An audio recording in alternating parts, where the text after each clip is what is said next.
So let's get started with our first question.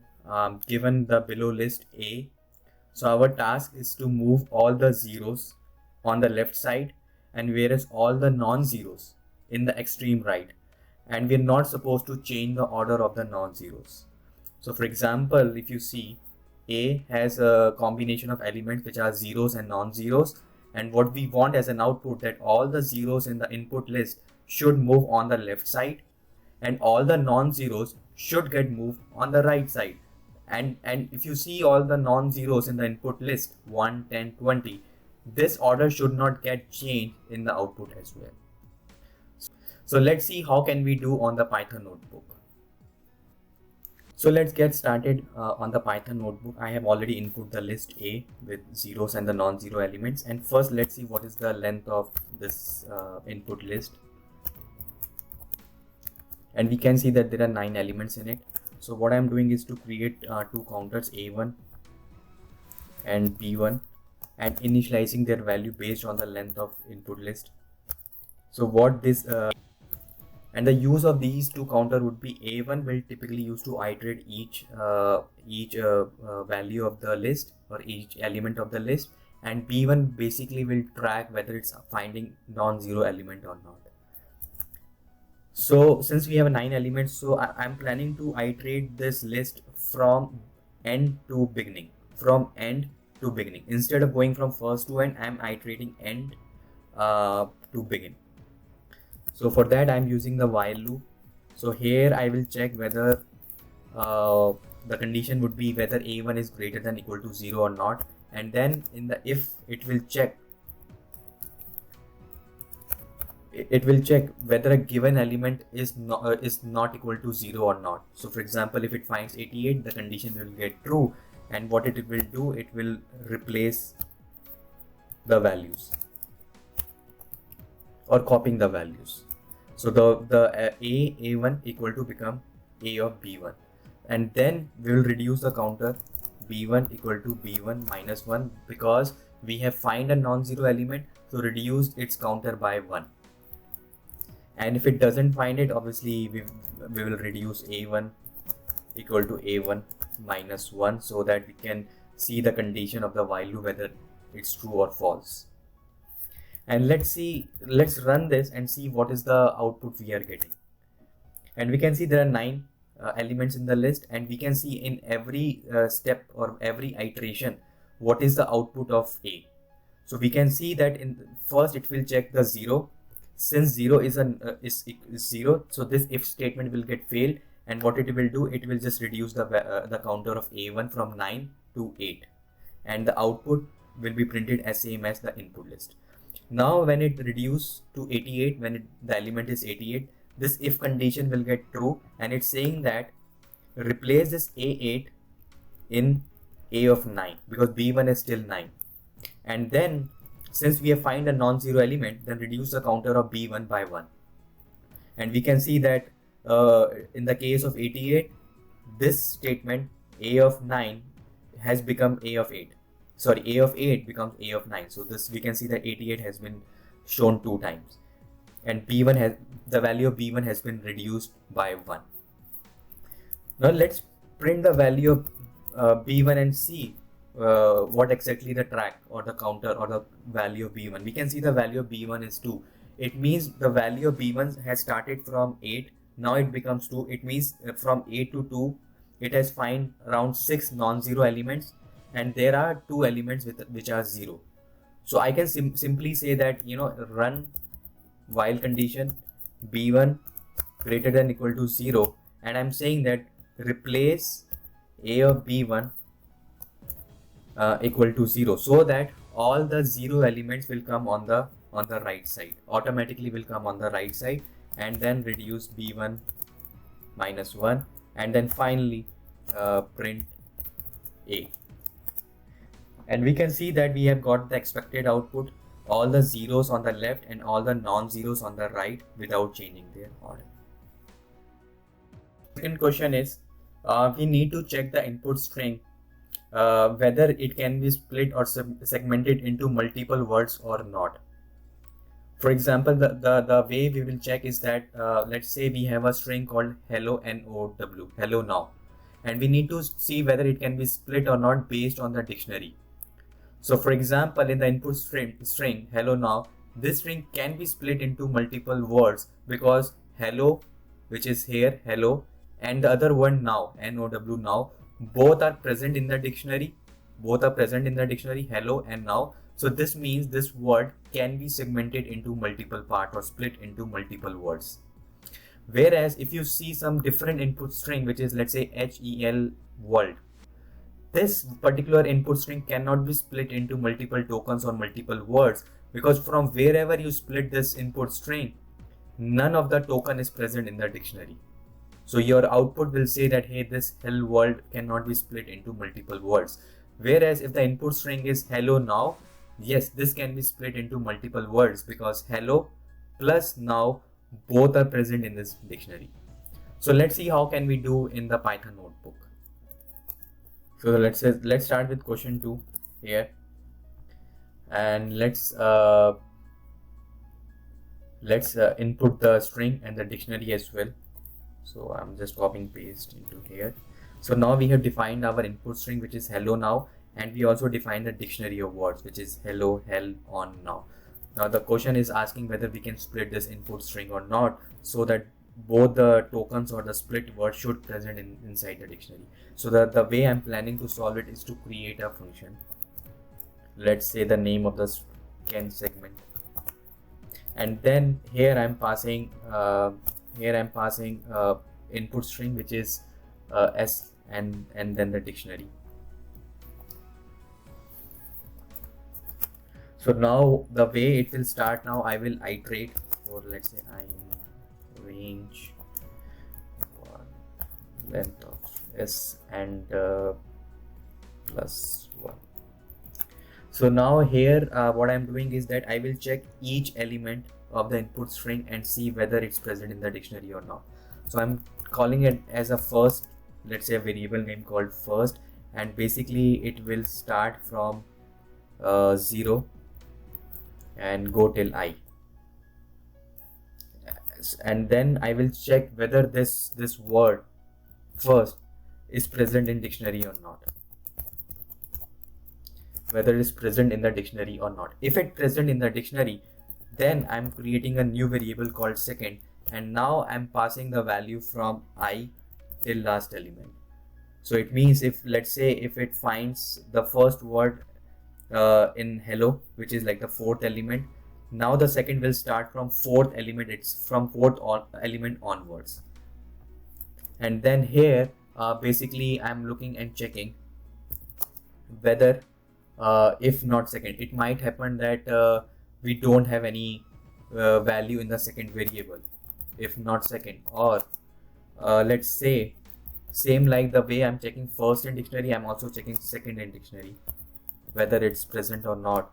Or it might happen that you need to further segment that particular string into multiple parts. So for that I'm again recursive or recalling the function back, and again passing, this time I will pass second and then obviously the dictionary.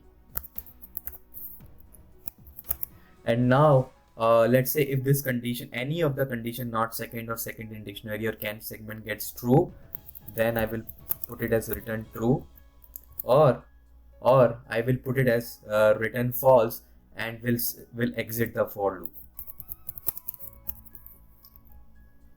Let's say, and now I'm writing the condition can. Now I'm calling this function using the if condition can segment, and then passing s and dictionary. And then if condition gets true, it means the tokens can be segmented. So I'm printing the message can be segmented, else print cannot be segmented. Let me print some intermediate output as well so that it can be clear. So let's say so what exactly I am doing here, and let's say print second as well.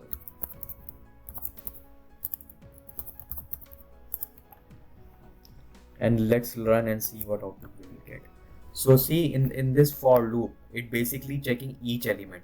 So first it will check h, so the first will become h, so the first will become h, and it will check whether if first in dictionary or not. Since h is not part of a dictionary word, so this condition will get failed, and then it will come back to, then the value of I will become 2.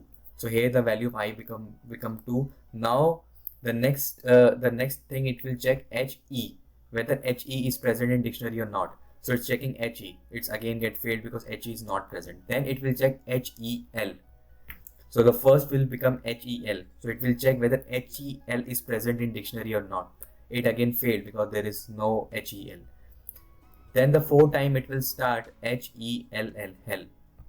So in hell, yes, it found a word in the dictionary. Now this condition will get true, yes, hell is present in the dictionary. Now the second will become O-N-O-W, because we have given the condition I till last element, so this second will become O-N-W. Now it will check whether there is a second variable or not. This condition will get failed because yes, we have a second. Here it will check whether second in dictionary. No, it will get failed because second is not in dictionary. And then it will pass it on, and then it will check hello, hello, whether hello, the first will become hello, and it will check whether it's present in the dictionary or not. Yes, it is present in the dictionary. Now the second will become NOW, so it will check whether there is a second or not. This condition will fail because we have a second, which is now. It's second in dictionary. Now yes, it's present in the dictionary. So this condition will return true, and then it will print the message, yes, it can be segmented. So this is how we can see, based on the dictionary words, whether a given string can be split into different tokens or not. Thank you. So let's start it with the third question. So the third question is that you have given a list of prices: $7, $1, $5, $3, $6, and $4. And now the question is, you want to maximize your profit by choosing a single day, where you will buy the stock, and choose a different day where you sell the stock, so that you can have a maximize your profit. So for example, let's say if I choose a day second where the stock price is $1, and then choose to sell the stock on day 5 where the price is $6, then I'm making a profit of $5. So the question is that on this list of prices, find a single day where you should buy the stock, and what should be the day where you sell the stock, so that you have the best or the maximum profit or the highest profit. So you have to select. So your output should print a day where you should buy the stock, as well as print the output when you're supposed to sell the stock, so that you can have a highest profit. So let's see how can we do on a Python notebook. So let's start with question 3. So this is our input list of prices, and as I said, the task is to find a day when should we buy and when should we sell, so that we have a maximum profit. So what I am planning to do is to create a variable called profit equal to 0, and then I am iterating 2 for loops. So for I in range length of prices -1, and then for of let's say j in range, and then 1 length of prices. So basically the ith loop will iterate to find what should be the buying day, and jth loop will basically iterate to find which should be a selling day, and then we will calculate a difference between temp of prices j minus prices, and then basically it will check whether this temp is greater than the existing profit or not. If the condition gets true, here I found a selling and a buying day where the profit can be higher than the previous combination of days, then basically I will update profit equal to temp, And then at the same time I am creating another variable called y, which basically store your ith day, and cell basically it will store your jth day. And then I am printing the output. So print is let's print profit first. So profit would be equal to profit, and then print the by day. So I'm putting by plus 1, and similarly I can print the selling day.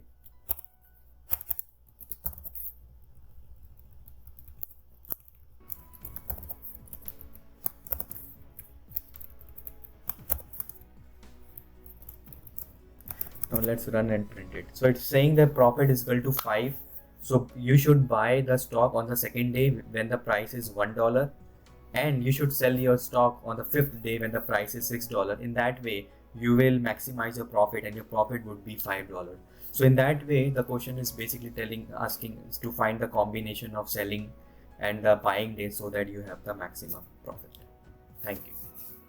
So the fourth question is we need to write a program to find the combination of numbers where their sum should get equal to the target value. So what I'm saying is that, let's say we have given the input list, which is nums. It has 4 elements, 2, 7, 11, 15, and in those 4 elements we want to find a combination of 2 numbers whose sum should get equal to target. For example, the output will become 2 and 7 because 2 plus 7 equal to 9, which is equal to the target value of 9.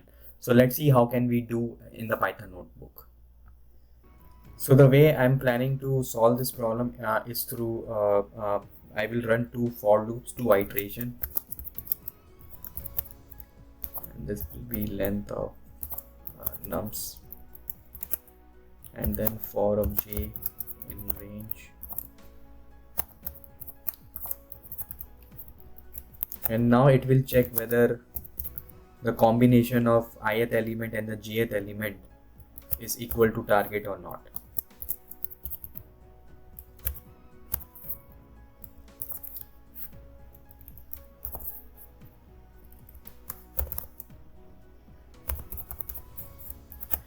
If this condition gets true, then let's print ith and jth, and at the same time we can also print nums of I, nums of, and then what we will do, we will exit the loop because obviously we have found and we don't need further. And it's telling that the element are present on the 0th location and the 1, and the values are 2 and 7. Let's change the target and make it instead of 9, make it, let's say, 22. And it's not showing that it's present in the third and the 1 location, and the values are 15 and 7. Thank you. So next question is we need to write a program which can tell us whether a given input is palindrome or not. So for example, the kayak is palindrome because whether you see from beginning to end or end to beginning, it looks same. At the same time, you have to make sure that your punctuations or lowercase, uppercase should not influence your palindrome. So let's see how can we create this program in a Python notebook. So the first thing what I am doing is to import the package string, and second thing, next thing what I am doing is to let's say the input is kayak, and we can see that we have some punctuation as well, and this punctuation should not influence the palindrome. What does it mean is that when you see from beginning to end or last to end, they look different because of the punctuation. But if you remove the punctuation, the string will look exactly a palindrome. So we want to remove this punctuation as well from this input string. And secondly, we want to standardize, because there could be an input where we have a mix of uppercase and the lowercase. So we have to standardize first of all to lowercase, and then we will remove the punctuation, and then we will compare whether a string is palindrome or not. So let's start. First, I am converting into a lowercase. The next thing what I am doing is to check whether any alphabet is punctuation or not. The moment I find any punctuation, I will replace with something blank. So let's say I'm using for loop to iterate each character of the string. So let's say if I in string dot punctuation,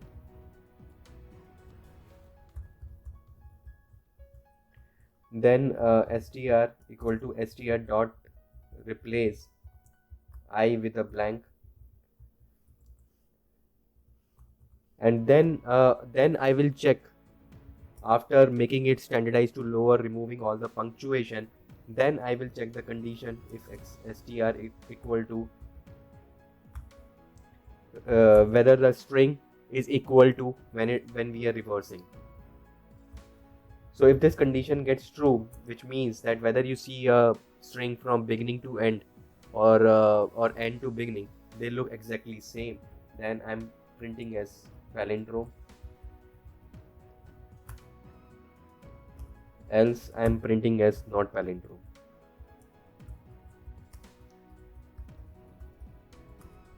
And we can see that we are getting the right output because kayak is a palindrome whether you see from beginning to end or other way around, and this punctuation is not influencing our because we have removed the punctuation in this step itself. Let's try out another thing, maybe make it like a lowercase, and still it's giving a palindrome.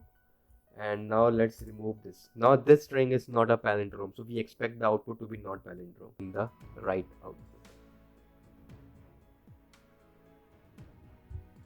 So the next question is asking to remove our duplicate from the input list. So we can see in the input list we have the elements like 2, 4 and 7, they have been duplicated. So the question is saying that find a new list which only store only the unique elements of the input list. So for example, the output only shows as 1, 2, 4, 7, all the unique elements. There should not be any repetition or a duplication in it. So let's see how can we do in the Python notebook. So this is what has given the input list, which has some repeated values for 2, 4, 7, and what I'm planning to do is to create a new list, let's say a blank list, and in that list I will append or add all the unique elements of the input list. So for that I will run iteration for loop,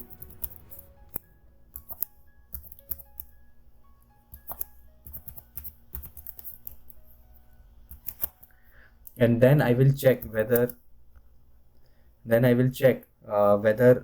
input of ith, whether it's present or not. If input of I is not present in A, then I will say that hey, append that element into this A list.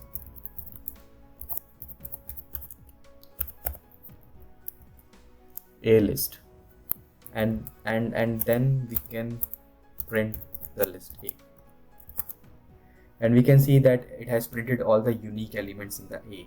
So basically it will check each element of the input list whether it's present in A or not. If let's say if 2 comes up for the first time, then it's not present in A because A has not seen 2 yet. So it will basically append that 2 into the list A. Now when the second time 2 will come, it will check whether 2 is present or not. So it will see that hey, 2 is present already. So it will skip, nothing will happen. So in that way we can find all the unique element and store it in the different list called A. Thank you. So the next question is write a program to find the sum of the digits. So for example, let's say if user have entered 12, then the sum of the digits are 1 plus 2 equal to 3. And let's say if user have entered 101, then the output of those digits are 1 plus 0 plus 1 equal to 2. But let's say a condition or a scenario, if the user have entered 97, then the output of 9 plus 7 equal to 16. But the condition here is that your output should only print a single digit. So 16 would not be accepted output. So you have to further sum the summation of those two digits. So the sum of 16 will become 1 plus 6 equal to 7. Now 7 has only a single digit. So that would be your final output. So you have to make sure that whenever you're summing the digits, you have to make sure that your output should only contain a single digit, not 2 digits. So if it coming up more than a single digit, then you have to further sum the digits to get the output in a single digit. So let's see how can we do in the Python notebook. So let's start question number 7. So let's say n equal to 29. Let's say this is the digit user have, or this is the number user have entered, and let's see what would be its output. So what I'm doing, I'm creating a function, let's say sum of digits, and I'm getting passing the n value. Now here I am creating a, let's say a variable called sum, which basically will sum the value of digits. And now here I am running the iteration for I in n, and then it basically sum equal to sum plus int of I, and then basically now it will check whether the length of this sum or the output is less than or equal to 1. So let's say if it comes out to be greater than 1, then we will further do the summation. So in that case, I will call the function again. Let's say sum of digits, and then passing it as a string. Or else, if the length of that sum is less than 1, then basically print the output sum. So here you would have seen that inside I'm doing a lot of conversion string or int. It's because in order to find the summation of individual digits, what I'm doing is I'm converting this integer into a string, so that then I can pick one digit and do the summation, and then I can also check the length of that variable as well, whether the length now is 1 or more than 1 or whatever. So let's call this function, and I'm passing this n equal to 29 as a string value, so that when it goes here, it will come as a string, and then we can iterate one element at a time and do the summation, and then convert the output into an integer value. And we can see the summation is coming to be 2, because 2 plus 9 equal to 11, and then 11 let's say 2 plus 9 equal to 11. Since the output still in 2 digits and our output should have to be in 1 digit, so we will further sum 1 plus 1 equal to 2. Now the value of 2 in a single digit, so this would be our output. So this is how we can find the sum of digits, and our output will be in a single digit. Thank you. So the next question is to find the Fibonacci series. So how the Fibonacci series will look like. Let's say user are entering that they want 4 elements to see in that Fibonacci series. So then the output will be 0, 1, 1, 2. So how it happens is that first 2 elements of the series will always be 0 and 1. Always be 0 and 1. The third element would be the summation of previous 2 elements. So the third will be 1 because the previous 2 are 0 and 1, and their sum is 0 plus 1 equal to 1. Fourth element will become automatically 2 because the previous 2 elements are 1, 1, so their sum is 2. So let's say user enter that, hey, I want to see 6 elements in the series. Then the output will be, your first 2 elements will always start with 0 and 1. As we know that third element would be the sum of previous 2 digits, which is 0 plus 1, it becomes 1. Fourth element will become 2, previous 2 are 1, 1, which is 2. Fifth element will become 3 because the previous 2 sum are 1 plus 2 equal to 3. And the sixth element will become 5 because the previous 2 are 2, 3, which is 5, and so on. So we need to write a program to print the Fibonacci series based on user enter, like how many numbers they want to see in the Fibonacci series. So let's see how can we do in the Python notebook. So let's start with the question number 8. And as I said, the Fibonacci series, the series will always start with 0 and 1. So let me initialize a equal to 0 and b equal to 1. And let's say user have entered that they want to see 4 elements in the series. So n equal to 4. This, let's say, is a user input how many elements they want to see. Now I am using the iteration for in range n. Now as I said that let's print this value, print a. So as I said, the third element, as I said that, first two elements will always be 0 and 1, and then the third element will become the summation of previous two. Fourth element will become the summation of previous two elements, which is 2 and 3, and so on. So in that way, I will putting that temp equal to A plus B, and now I am changing or updating the values of A and B. So now the value of A will become equal to B, and the value of B will become equal to temp, and then that's it. So when I run it, it will print me the series 0, 1, 1, 2. Similarly, if I change it to 5, it will print 0, 1, 1, 2, 3. So this is how we can create a Fibonacci series, where you initialize the first two elements A and B with 0 and 1, and then do the iteration, find the summation of always A and B, and then keep updating the values of A and B. In that way, your series will always be in the progression, and you will get the right Fibonacci series. So the next question is, given the string, let's say hello, we are learning Python, and we need to split this string based on the vowels. So whenever in the input string you find any vowel, then split the string. So for example, if the given string is this hello, we are learning Python, then the splitted string output should looks in this way: H, LL, because between H and LL we have a vowel E, so you have to split, and you don't have to include in your output. So similarly, we will go with O, W. We will check each element of the string and see whether it equal to vowel or not. And now let's see how can we do in the Python notebook. So let's start with the question 9, and we have input the string as well as the vowels, and let's see how can we do. So what I'm doing is basically I'm doing the iteration for I in str. Basically I'm checking if this ith element of the string is present in vowels or not. Let's say if it present, then what I'm doing is that I'm replacing, let's say I'm replacing dot replace. I'm replacing this ith element, let's say with a star. So it means whenever any vowels are present, I replace them with a star. So whether it's E, O, I, A, uppercase, lowercase, any of these vowels, I will simply replace them with a star.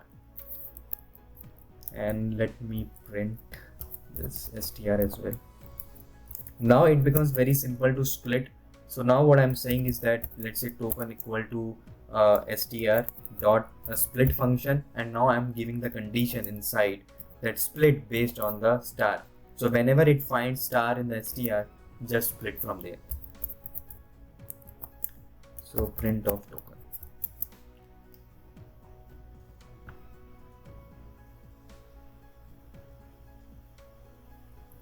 So let me str, and now we can see the output print str. So it has replaced all the vowels with a star. We can see E, O, star, and then with this function called split, we have given the criteria as star. It has split the input string into multiple tokens. So this is a case study on system IT admin data. So this is a very small data set. So the purpose of this data is to store or log all the information whenever any service or any infrastructure gets down. So in this data set, basically we have four columns, you can say. The first column is the service. So let's say we have 3 services, A, B, C, and start is one of the column. Start is the time when service gets breakdown. So maybe let's say if you see 100, so at 100 minute it gets breakdown. And then we have a end. End is the time when the service was fixed. So you can say the difference of start and end is the time. For that how long time the service was not working, or it was stopped due to some breakdown. And date is the day when the service was breakdown. So in this we have given like a 4 list: service, start, end, date. Service, as I said, there are 3 services, A, B, C. Start, let's say it's a random number is given. Instead of giving a time, it's just giving you a random number like 500. Assume that 500 is some kind of a time. So at 500 service was breakdown and end is 520. So it means for 20 minutes service was breakdown or it was not working. And date is another list which basically tell you on which day it was breakdown. Now based on this data set or a small data set, we have some follow-up questions, around 8 questions, and let's see how we can code this 8 question or answer this 8 questions on a Python notebook. So let's start with the first question. So first question is saying create a pandas data frame from the given list. So basically in the question on the PowerPoint, it mentioned that you have to create this pandas data frame from the given list for both dictionary as well as using a list. So what we can do, let's create a pandas data frame through a list. So I am giving a name like df1, and then I'm using a zip function to zip all the four lists or combine all the 4 lists, start, end, and date through zip function, and then I'm converting back into list. The next thing is that I am giving the name of the columns. So the name of the columns we can give the same name, let's say so the name of the column we can give the same, which is service. We can give start, we can give end, and then date, and then close it, and then df1 dot head. And when we run it, we can get the pandas data frame. So we can see that there are 4 columns with the name of the service, start, end, and date. So now let's see how can we create this pandas data frame through dictionaries. So let's say I'm giving a data and then curly brackets, and inside now I'm giving the name service, and the next one is start, key value pair, start. Similarly I can give end, and then we have a date.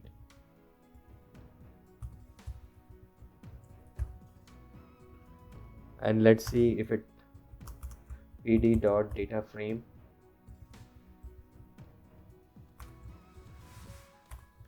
and then we will pass this dictionary data,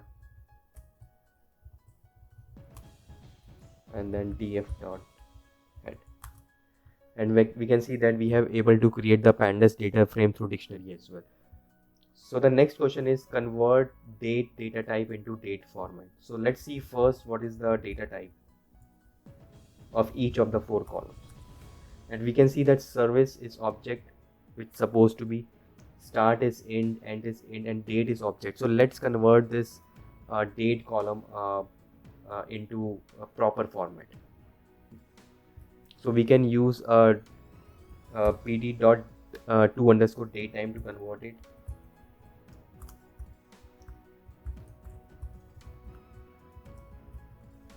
And this way we can convert. And another thing what we can do, if we can also extract day or month as well, but since it's not asking, maybe we can do it sometime later, but let's convert it back. So now let's check back the column, and we can see the date column has been converted into its right format. Now it's asking find out for how long each of the services were down. So let's call it the new name as, let's say, diff, which basically storing the difference between end time and the start time. And it's done. Let's preview this data, and we can see the new column has been created, diff, and it's showing that for how long all of the services were down. Then the next question is find out the maximum minimum count were down for each of the services. So basically it's asking to do the aggregation at the service level, and then tell me for total time it was down, how many times it was down, and so on. So basically we can do a group by, and dimensionality I'm taking as service, and here I can pass the name of the column, which is diff, which is our numerical column, and then I'm passing dot ag, and then it's asking for total amount of time it was down. Then also it's asking for max, let's say min, and let's say count as well.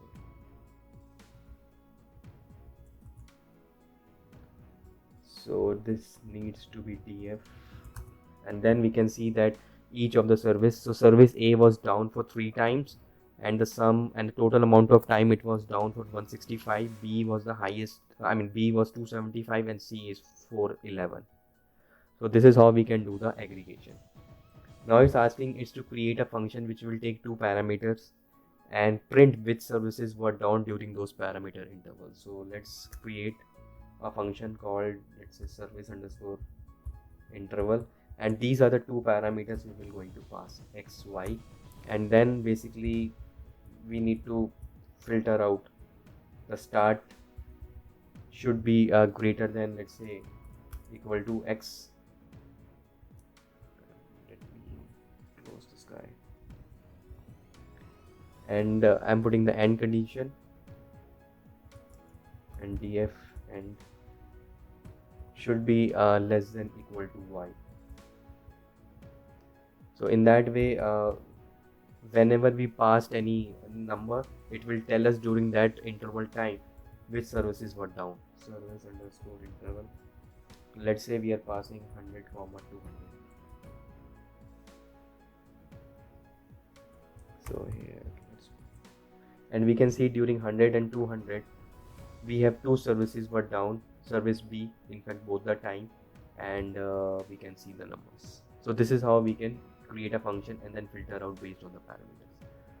So the next question is create a bar chart to showcase for how long each of the services were down. So we have already did the aggregation ABC, and we know that A was down from 165 to 75, but now this we need to showcase on a bar chart. So we can use a C1 package. We can use its function called bar plot. On the x-axis we will plot the service, and then y-axis I will plot the diff, and this is asking for the total sum, so I am taking as estimator equal to sum, and the data would be equal to df, and this is how we can create a plot. Now it's asking plot a line chart to show the trend for how long each of the services were down in each day. So what we can do, let's use as a C1 package, and its function would be line plot. So before that, I think let's define the size of our line chart, because it can be long. Now here I'm passing SNS dot line plot, and on the x-axis I'm passing date, then on the y-axis I'm passing diff, data would be our df, and as we know that we need to showcase the total amount of time it was down on a given day, so I'm taking as a estimator equal to sum, and then I'm taking another dimensionality hue is equal to service, and then plt dot show, and in this way it can tell me that on 1st of January 2011 A was down for 24 minutes or 23 minutes, whereas B was down for around 75 minutes. Whereas we had a good day on 15th of January, not a good day, but on the 15th of January we have another 2 drops, or 2 systems were down, whereas on 15th of Feb 2011, in fact we have 3 systems were down, or 3 services were down. So this is how we can plot the line chart to show on each day how long each of the services were down. And the last part is to find out the insights for system down in each of the services. So we can create like a box plot using a blocks plot, and we can see how the box plot is giving us the insights for each of the service. So let's say on x-axis I'm plotting service, on y-axis I'm plotting diff, and then data is equal to df, and we can see that through box plot. So we can see for A the median value is around 50 minutes, whereas for B it's quite high, and for C is around 76. So this is how we can use the box plot to see some of the insights are present in each of the service. Thank you.